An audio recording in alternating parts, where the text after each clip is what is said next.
আমাদের গণতান্ত্রিক নির্বাচনী যে ভোটিং সিস্টেমে যে আমরা দেখতে চাই যে প্রপোর্শনাল রিপ্রেজেন্টেশন, এই সিস্টেমটাকে ফলো করলে আমার মনে হয় বাংলাদেশ বেশি উপকৃত হবে। Because first past the post যে সিস্টেমটা আছে, এটাকে গত 53 বছর যাবৎ ফলো করা হচ্ছে, কিন্তু এর কোনো ফলপ্রসূ সুফল আমরা পাচ্ছি না। যাতে সমস্ত ভোটগুলি আমরা কাজে লাগাতে পারি, ছোট ছোট দলগুলো এবং সকলের মতামত যেন সেখানে উঠে আসে, এবং গণহত্যার সাথে জড়িত দলকে অবশ্যই নিষিদ্ধ করতে হবে। সাংবিধানিক যে অধিকার রয়েছে, বিশেষ করে মানবাধিকার কথা বলা আছে সংবিধানের 28 আর্টিকেল 28 থেকে শুরু করে 44 পর্যন্ত।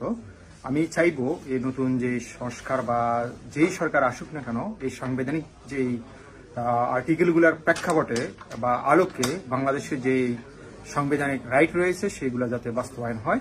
যে সকল দল বা যে সকল পার্টি, সেটা পার্সোনালি হোক বা দলীয়গতভাবে হোক, আমরা বলতে চাই তাদের বিরুদ্ধে যদি সুনির্দিষ্ট কোনো হিউম্যান রাইটস ভায়োলেশন, হত্যা, গুম, খুনের যদি সঠিক তদন্তের মাধ্যমে যদি আমরা প্রমাণ পাওয়া যায়, তাহলে তাদেরকে অবশ্যই বাংলাদেশ থেকে ব্যান করা উচিত এবং তাদেরকে দল এবং পার্সোনালি তাদেরকে কোনো নির্বাচনে অংশগ্রহণ যেন না করতে পারে। দুর্বৃত্তায়ন বা আজীবন ক্ষমতা থাকার ভাবনাটা ভেঙে দিতে হবে।